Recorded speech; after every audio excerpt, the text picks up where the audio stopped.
तो तीन तरीके आपको इस वीडियो के अंदर बताऊंगा। सबसे पहले कि अगर किसी ने हिफ्ज़ किया था, हिफ्ज़ के दौरान उसका जहन अच्छा था लेकिन बाद में न पढ़ने की बुनियाद पर वो कुरान पाक को भूल गया है। बिस्मिल्लाह वस्सलातु वस्सलामु अला रसूलिल्लाहि सल्लल्लाहु अलैहि वसल्लम।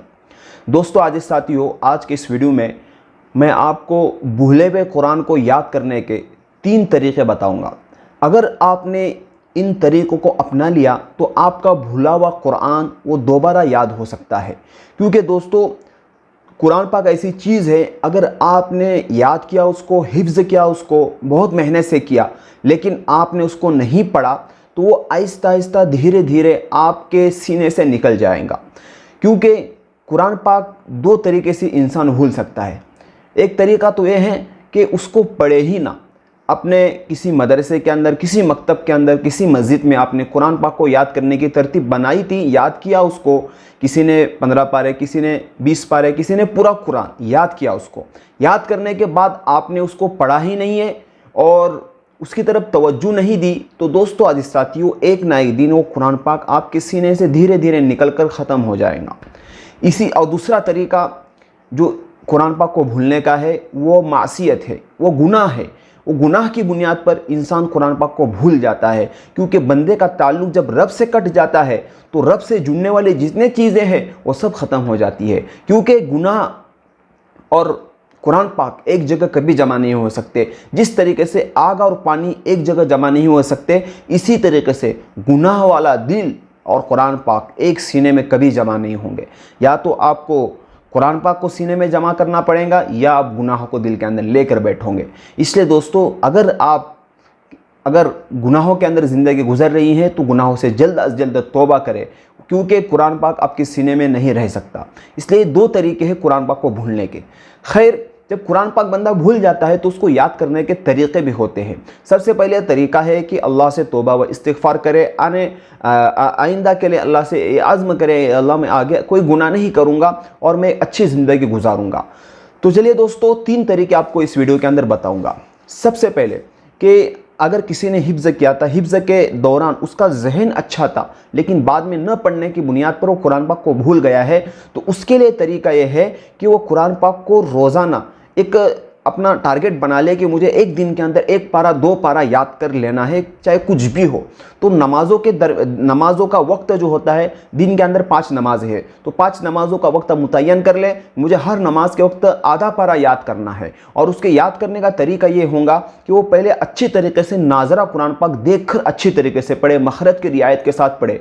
और अगर पढ़ने के दौरान में अगर कोई मुशाहबत वाली आयत आती है या कोई ऐसी आयत आती है जो दोबारा कुरान पाक में आ चुकी है, तो उसको अच्छी तरीके से वही का वही याद कर ले। और ये जहन में रखे कि पहले पारे के अंदर ये मुशाहबत आई है, दूसरे पारे में है, तीसरे पारे में है, यानी आगे जब जाएगा तो पीछे की मुशाहबत को याद करता हुआ जहन के अंदर रखे कि पीछे जो मुशाहबत आई है वो इस मुशाहबत के अंदर और आगे आने वाली मुशाहबत के अंदर दोनों में ये फ़र्क है। वो फ़र्क को अगर समझेगा मुशाहबत की तो उसके लिए याद रखना आसान हो जाएगा। इसलिए वो हर नमाज के टाइम पे क्या करे, आधा आधा पारा याद करने की, पाव पाव पारा याद करने की तरतीब को बनाए और अच्छी तरीके से नाजरा पढ़ने के बाद फिर उसको हिफ्ज़ याद करने की कोशिश करें। पहले एक रुकू याद करे, फिर उसको 2-3 बार, 4 बार, 5 मरतबा पढ़े उसको, फिर दूसरा रुकू, फिर तीसरा रुकू। जब पाव पारा हो जाए तो शुरू से लेकर पाव पारे तक मुकम्मल वो एक मरतबा एक बैठक के अंदर पढ़ ले। इसी तरीके से दूसरा तरीका दोस्तों ये है कि अपना कोई साथी, अपने साथ कोई साथी का चुनाव करे। यानी आपके महल्ले के अंदर, आपके बस्ती के अंदर या कोई आपका दोस्त है जिसको कुरान अच्छे से देख कर ही पढ़ना आता है, तो उसको अपना दोस्त बनाकर उसके साथ हम जोड़ी बनाकर कुरान पाक को याद करने की तरतीब बनाए। यानी आपका जहन अगर कमज़ोर है तो आप अपने साथ में एक साथी ले ले और उसको अपने पर निगरान बनाए और आप जो है आधा पारा, पौन पारा, एक रुकू, 2 रुकू, जितना भी आपको याद हो सकता है आसानी से उसको याद करके उसको सुनाने की तरतीब बनाए। फिर वो जो गलतियां बताएंगा उस गलतियों को दोबारा न आने की फिक्र करे कि वो जो गलतियां आई है वो दोबारा न आए। इसी तरीके से वो कुरान आसानी के साथ उसका पूरा मुकम्मल कुरान पाक याद हो जाएगा। लेकिन शर्त यह है कि पाबंदी है। आप जितनी पाबंदी करोगे और जितनी नमाज़ों की पाबंदी के साथ कुरान पाक को याद करने की पाबंदी करोगे, इंशाअल्लाह अल्लाह के ज़ात से उम्मीद है कि आपका भूला हुआ कुरान पूरा का पूरा याद हो जाएगा। दोस्तों तीसरा तरीका यह है कि आपको नफली नमाज़ें जो होती हैं, सुन्नत तो मुअक्कदा सुन्नत जो होती है उसके बाद की जो नफली नमाज़ें होती हैं, या इसी तरीके से इशा के बाद आप नफली नमाज़ों के अंदर कुरान पाक को पढ़ने का मामूल बनाए।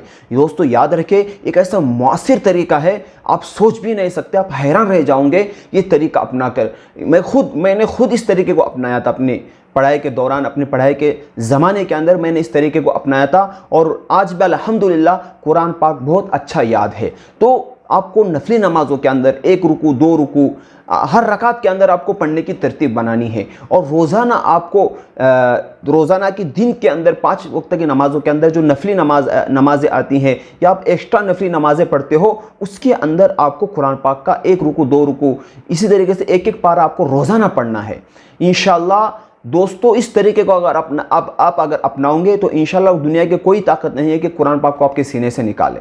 तो दोस्तों ये 3 तरीके हैं, इन 3 तरीकों को अपनाकर आप भूला हुआ कुरान अच्छे तरीके से याद कर सकते हैं। लेकिन ये तीनों तरीके उसी वक्त मुअस्सिर होंगे और कारआमद होंगे जिस वक्त आप गुनाहों को छोड़ोगे।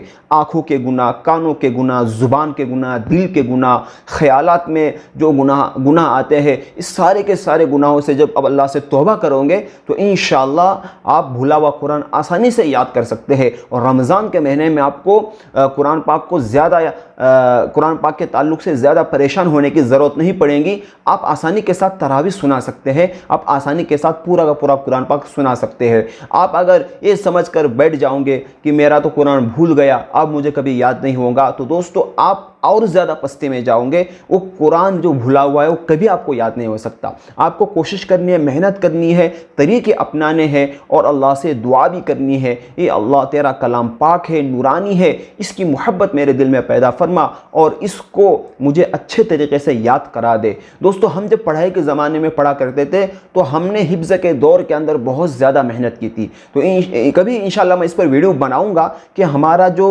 हिफ्ज़ का ज़माना था हमने उसमें कितनी मेहनत की, और इसी तरीके से जब मैं नूरानी कायदा पढ़ता था उस वक्त हमने कितनी मेहनत की थी।